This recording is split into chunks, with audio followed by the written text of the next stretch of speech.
Simply awareness. Awareness means to let everybody know things that they normally will come to a point of making a mistake. First thing is first. Very important. This mitzvah which we do every single day, which is the mitzvah of tzitzit. A tzitzit simply consists of a beged, consists of a material which is four-corner material, and then you have to make sure that you have the strings on every single corner. Now the way it works is that you're supposed to have, the way it starts off, you have a hole, and please do remember that the hole has to be, right, you see this corner right here? The hole has to be in the center of this square.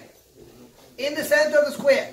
If it is ripped by any chance, there's a tear that goes all the way to this side, or this side, or this side, and you don't have a thumb from the edge of this material till where the rip is, till where the tear is, you should know your tzitzit is pasul.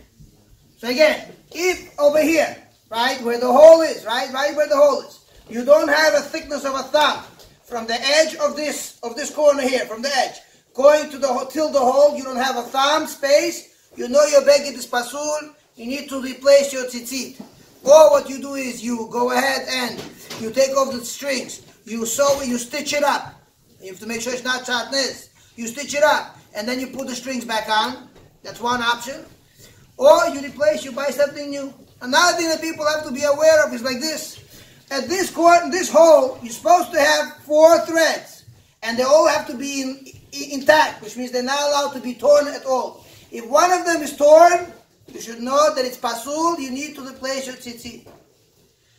The next thing we're supposed to know that this is a gdil, the place with the knots, right, and what you do pretty much is you have 5 double knots.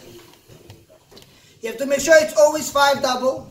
I've seen people have, when I did people's tzitziyot, people had the first 2 is a double knot, but afterwards somehow the person who was tying the tzitzit was lazy enough, he used to make only 1.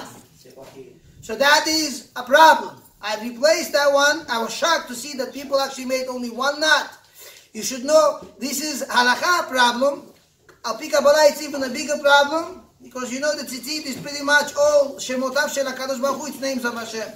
So you have to make sure you have double knots of every single light here. Then you have to make sure that you have what's hanging is 4 strings on this side and 4 strings on this side.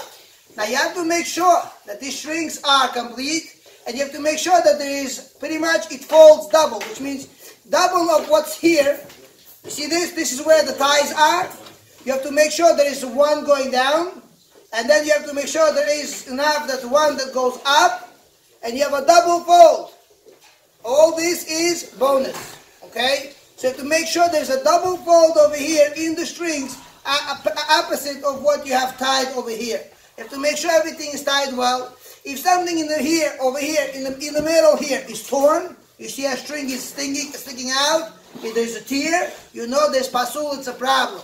If you're missing strings over here, 4 on this side and 4 on this side, either side is missing strings, it depends on what's missing to make sure that it's kosher or not kosher. Please be careful. This is as far as the tzitziyot. Now, the next thing you're supposed to be aware of is very interesting, is that lately I've come across that people have their tefillin. Tefillin has to be black. Again, tefillin has to be black. Meaning black means the boxes are black, and meaning also that the straps are also black. Where do we learn that? I've seen that Alachad Moshe Sinai. It's Moshe Rabbeinu when he came down from Har Sinai says this is what tefillin is supposed to look like.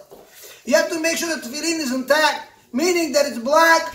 The straps are black. I've seen this thing as Baruch Hashem that you know today there is a chemical reaction with in the paint or in the leather or whatever it is, that the straps on top turn purple, light purple, dark purple, or some become a little bit reddish. You should know it's psul, it's not kosher.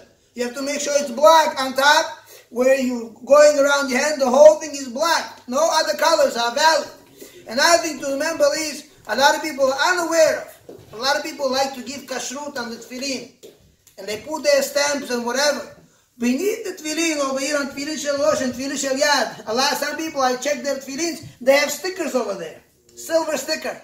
Looks beautiful, shining away. It's a problem.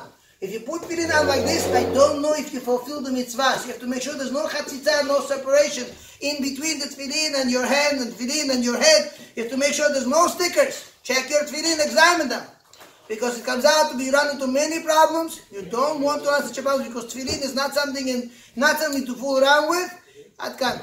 Have a good day.